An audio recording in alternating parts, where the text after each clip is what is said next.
Hey everyone, and welcome to What's Going On in the World with the Roomies. I'm Danielle, And I'm Elijah. and let's see what's been going on in the world. So starting us off, we got 2 weeks left into NBA 2K23. This one for my fellas and my gamer girls, because it's a lot of y'all out there. Gotta show respect to them. It's been a lot with 2K. 2K22 is obviously an improvement from 2K21. It sucked. 2K21 sucked.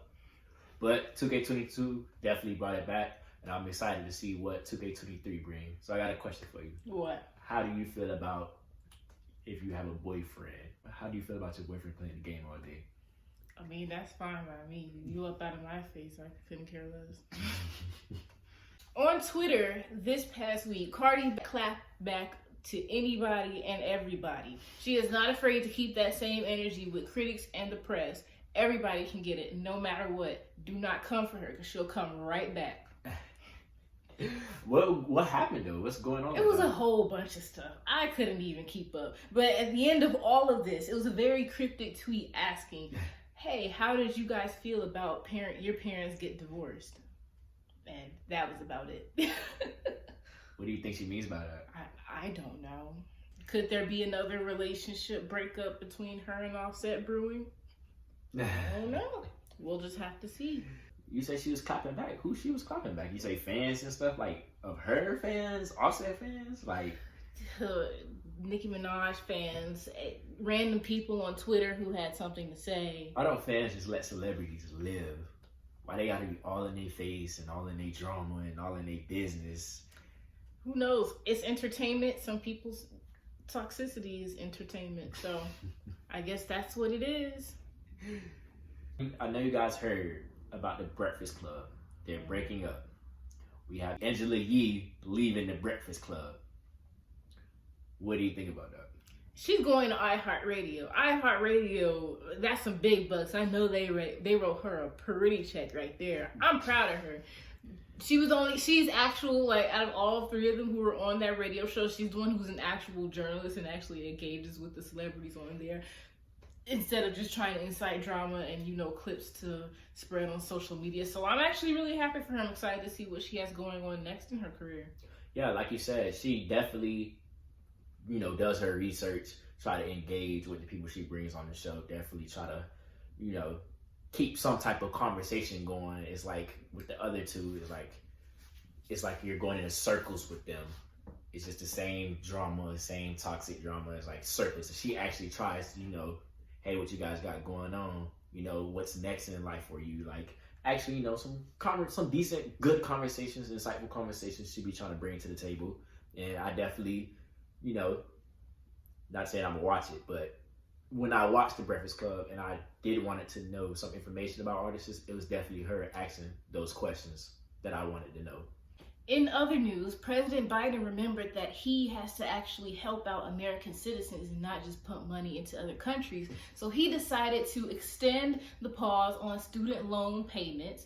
And if you make $125,000, you will be eligible to have $10,000 of your debt forgiven if you did not receive a Pell Grant, and $20,000 forgiven if you did receive a Pell Grant. That is great news for former college students and dropouts everywhere.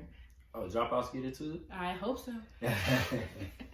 A lot of debt in America does come from student loan, and it's actually rising. I seen an article that it was rising in America. Yep. I'm glad he's doing this, because I wasn't going to pay them none of that money anyway. What do they do, like, when the students have these student loans and, like, you never really pay them off? What do they do? Pass it down? I don't know. Because how can you exactly, like, I don't know. Student debt doesn't make sense to me, because at the end of the day, they're going to school to give back to the economy. So it's just like, why are you putting them in such crippling debt if they're trying to work for the economy? That's capitalism for you. But how is it? I don't see how is it work. I don't see how capitalism is working if America itself is in debt. I don't know. In my opinion, money is just a made-up concept anyway. We're the only species that pays to live on this planet. So do with that information what you will.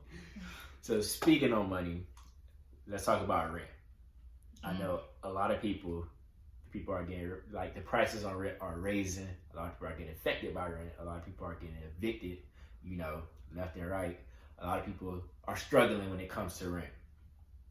So according to Fortune magazine, 183 in the housing markets will see a decrease of 10% in price over the upcoming year. How do you feel about that?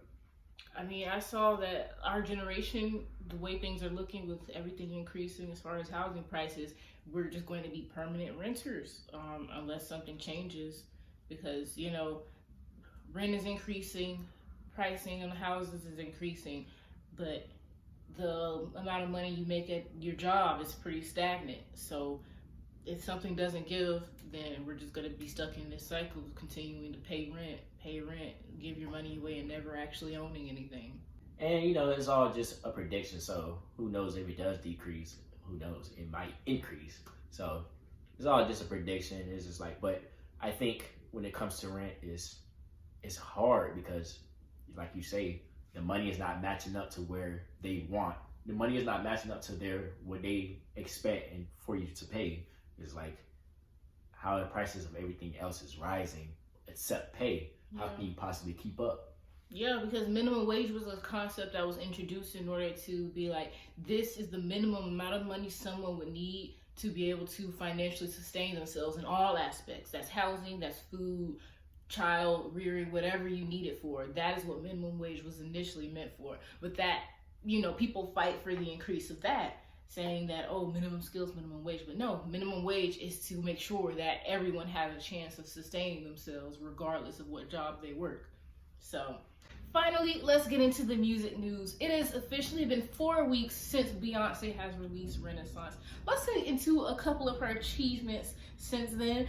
Beyonce's Renaissance has reached #1 in 120 countries on Apple Music and iTunes, and is historically the fastest album to do so. She has the biggest debut of any artist this year, and Billboard has named her the greatest artist of the 21st century. I mean, like, we already knew that, but, you know, it's official.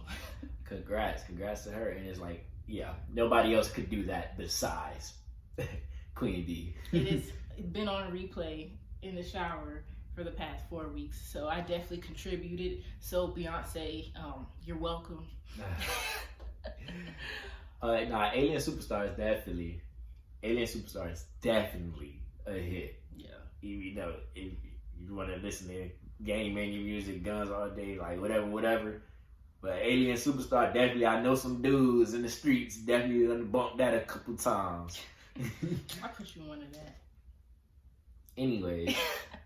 I know some dudes in the streets definitely bump Alien Superstar a couple times, feeling unique. You heard? Well, that's all we have for today. Thank you so much for watching. This is What Has Happened in the World with the Roomies. I'm Danielle. And I'm Elijah. And we'll see you next week. See you next week.